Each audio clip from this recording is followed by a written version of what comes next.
Hello guys 2025ல இந்தியாவில் cheese பண்ண மொத்த ட்ரக்கோடைய அமௌண்ட் வந்து பார்த்தீங்கன்னா 2024 கம்பேர் பண்ணால் 10% ஹையாக இருக்குது. இந்த 10% டிஃப்ரென்ஸ் என்ன சொல்லுதுன்னு பார்த்தீங்க அப்படின்னா இன்னுமே போன வருஷத்தை கம்பேர் பண்ணும்போது இந்த வருஷத்தில் இன்னுமே வந்து பார்த்தீங்கன்னா ட்ரக்கோடைய புழக்கம் வந்து அதிகமாக போயிட்டுருக்கு அப்படின்றத தான் சொல்லுது. இந்த மேப்பில் dark colour red colour to light colour என்ன டினோட் பண்ணுதுன்னு பார்த்தீங்கன்னா இந்த இடத்துல தான் வந்து அதிகமான அமௌண்ட் ஆஃப் ட்ரக்கை வந்து சீஸ் பண்ணியிருக்காங்க அப்படின்றது அர்த்தமாகும். இதில் முதல் பிளேஸில் இருக்கிறது வந்து பார்த்தீங்கன்னா டெல்லி அண்ட் 10வது பிளேஸில் இருக்கிறது தமிழ்நாடு. அதாவது 1100 கோடி ரூபாய் வந்து இந்த அமௌண்ட் ஆஃப் ட்ரக்ஸை வந்து சீஸ் பண்ணியிருக்காங்க அப்படின்றத சொல்கிறாங்க கம்பேர்ட் டு 2024. ஸோ 10% வந்து ஹையாக இருக்குது அப்படின்றத சொல்லியிருக்காங்க.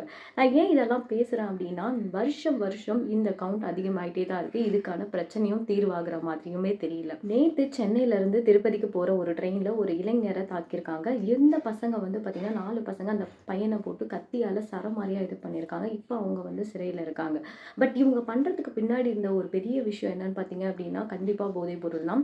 என்ன பண்ணுறோம் என்ன நிலையில் இருக்கோன்றது கூட கொஞ்சம் கூட சிந்தனையே இல்லாமல் அந்த விஷயத்த பண்ணியிருக்காங்க. அதை எடுத்து இன்ஸ்டாகிராம்லேயும் போட்டிருக்காங்க. அப்போ இந்த தைரியத்தை யார் கொடுக்குறா?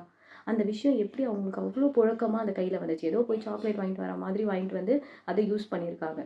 ஸோ இந்த இடத்துல வந்து family and also society and police government இது எல்லாமே ரெஸ்பான்சிபிள். இன்னும் இது வந்து அதிகமாகிட்டே இருக்காமல் கண்டிப்பாக இதுக்கான ஒரு மெஷர்ஸை கண்டிப்பாக கவர்மெண்ட் எடுத்தே தீரணும். இல்லை அப்படின்னா 2024 2025 கம்பேர் பண்ணதோட 2026ல் இன்னுமே அதிகமான ட்ரக்ஸ் வந்து இன்னும் புழக்கத்தில் இருக்கும் அப்படின்றது தான் உண்மையான ஒரு விஷயம்.